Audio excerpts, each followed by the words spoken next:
In Solo Leveling, Gung Ho Hee looks to the side and states that these two have been waiting for an hour. By those two, he is referring to Baek Hyung-woo and Chung Jong-in, who are bowing to my liege and Gung Ho Hee. As they walk, Gung Ho Hee explains how it has been 2 years since the last S-rank hunter appeared, and since that's the case, the Hunters Guild has observed King Woo's raw power, and they are literally soaking to have him to join their guild. Side character 1089 greets King Woo as he walks into the examination center with a lot of space, and side character 1089 asks that before they begin the examination, they would like to check my glorious liege's skill set so that they can categorize him into a class. He begins by asking my liege what skills he is capable of using, like Lord Woo isn't capable of turning that puny human into a shadow soldier and making him do roly-polies. Lord Woo begins by demonstrating rising a shadow soldier, and the reactions are priceless, which is expected of my liege. Lord Woo summons the weakest of the shadow soldiers and side-eyes them because he does this type of shit in his sleep. Side character 1089 cannot shut up, and he dares to ask my liege if he summoned the beast, and Gung Ho Hee dares to challenge him by asking,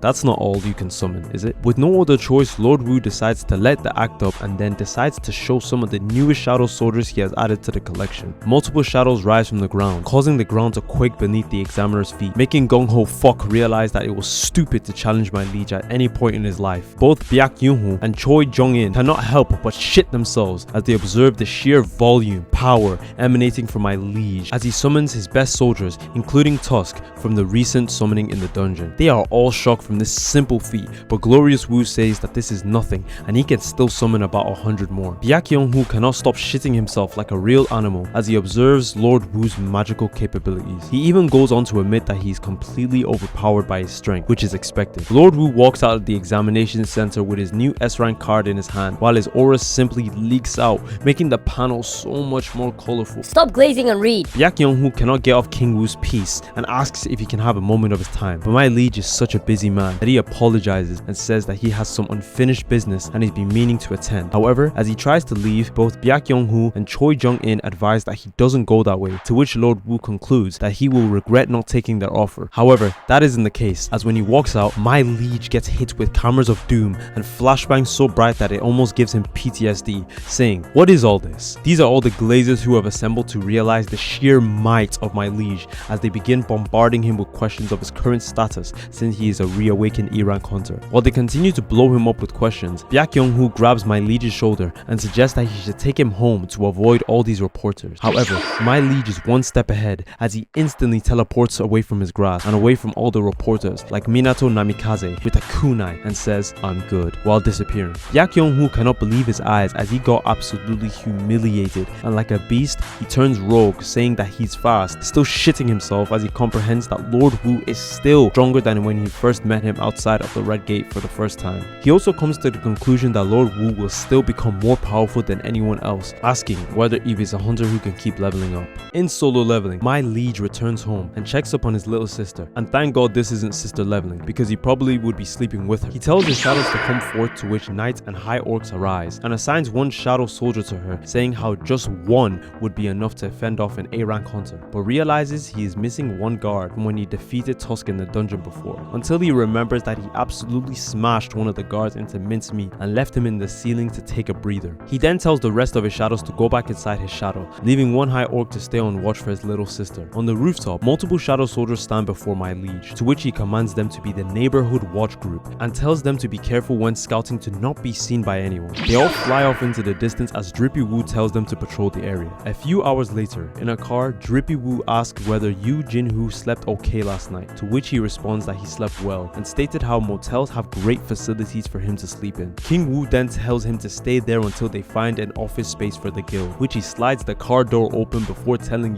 Jin-Woo, "I'll be back," and instantly disappears like the awful man he is, entering the Demon Castle's dungeon. Arriving at the Demon Castle's dungeon, Drippy Woo states he came prepared and equips new items which will protect him from the combustive flames inside the field dungeon. He walks forward with so much aura that the panels begin to get more vibrant in color. Stop glazing and read. He receives a quest from the system, to which he says, again, the quest demands that he must defeat Baron the Demon King and collect his soul. He wastes no time and opens the portal for him to enter all the way to floor 76, to which he left off last time, and immediately monsters bigger than buildings begin to come out of nowhere to threaten him, until a hand holding an orb begins doing tricks on a ball, casting magical incantations using the star sign constellations. However, one One of the monsters catch onto this, and in an attempt to stop him, Tusk becomes much bigger and begins charging up a large attack and screams away with all his might, causing a mighty explosion, blowing away all the atmosphere and retrieving my glorious Woo all the experience points he needs, and defeating the demon lord of the dungeon with ease. Drippy Woo covers himself from the explosion with his cloak, while seeing the sheer power from the explosion of the attack, dramatically increasing his stats and increasing his level to 81. Meanwhile, on an island off the coast of Japan,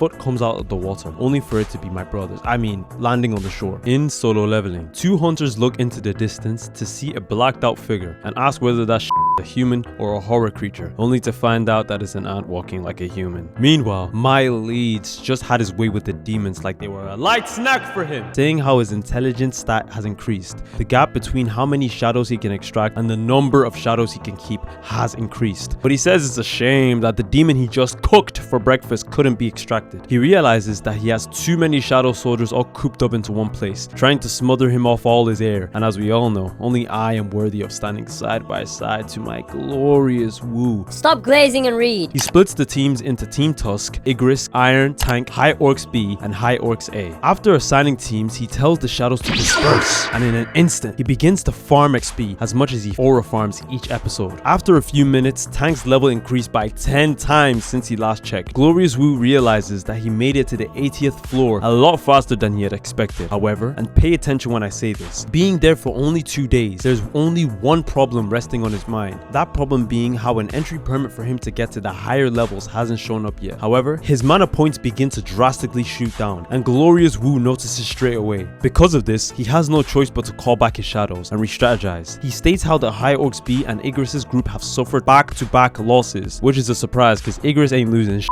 Drizzy Woo realizes that something's not quite right. How Tusk's team was right next to Igris' team, yet they skipped over them and went for the High Orcs team in A. He concludes that the demons are only picking fights they can win. And listen when I say this, they are smart enough to identify their opponent's weaknesses. After he realizes this, he knows that the next team they are going to try ambush is Tank's team, and Drippy Woo gets ready to slap the out of all the demons there. Drip Woo stays behind in the shadow, waiting for the demons to come out. And lo and behold, in the distance, a horde of demons approach Team Tank. My liege counts a demon noble and only 3 demon knights. Tank begins the fight by doing a big roar.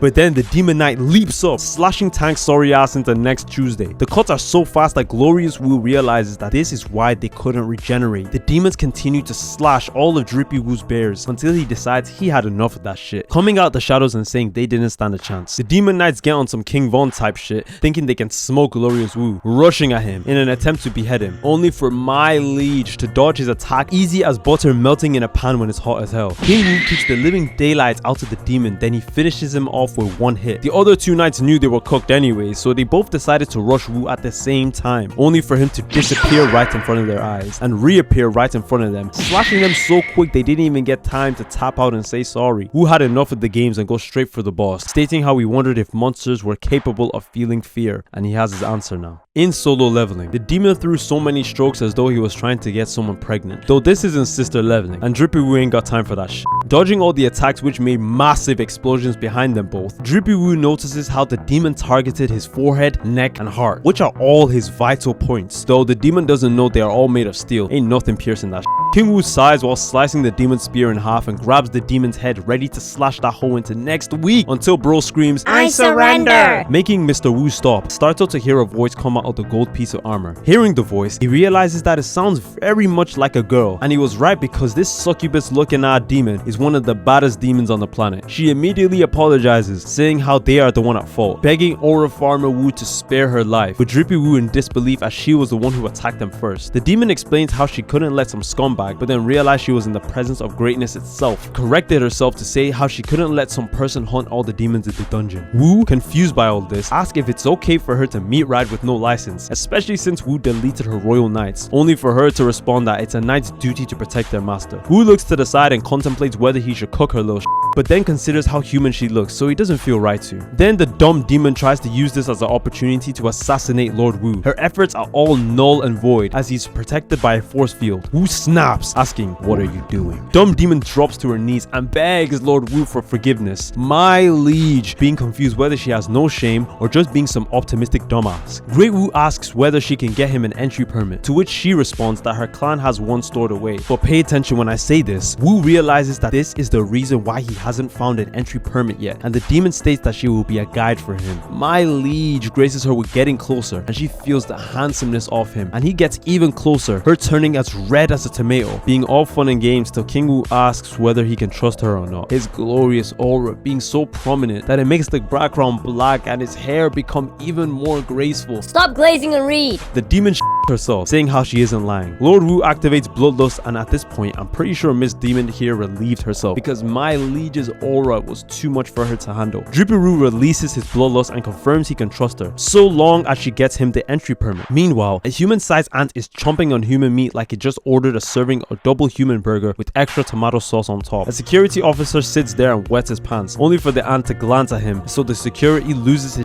and starts screaming like a maniac. The ant then just flies away as it ate the best meal in its whole existence, leaving the restaurant in the middle of the street with no review and only lifeless bodies. Meanwhile, the demon reveals her name to be Essel, eldest daughter of the Rajiru clan. But Dreezy Woo don't give a AF about that shit. He just wants to know whether there is a voice in her head telling her to kill humans. Now listen, Essel first questions the thought and then thinks to herself until she states that she doesn't hear a voice that tells her to kill humans, but she does constantly hear voices which tell her to protect the place she's occupying. Drippy Woo realizes that these monsters exist for a different reason. While normal beast aims to kill humans, the demon he's currently talking to aims to protect the instance dungeon that Drippy Woo is in currently. Drippy Woo then comes to the conclusion that he must be something like a magical beast to them, asking her how long she's been hearing voices for. She replies with saying the moment they open their eyes there. Now listen, Drippy Woo becomes shocked, although it's impossible to make my liege shocked at all, but is surprised she said, since they opened their eyes there, suggesting that the demons used to live somewhere else. My liege then realizes that this is an opportunity to find out the nature of the system, asking her where they were before they opened their eyes here, to which she responds in the demon world. Before they knew it, they ended up here. Drippy Woo asks what they were doing in the demon world, for her to respond with the words, war. We were preparing for war.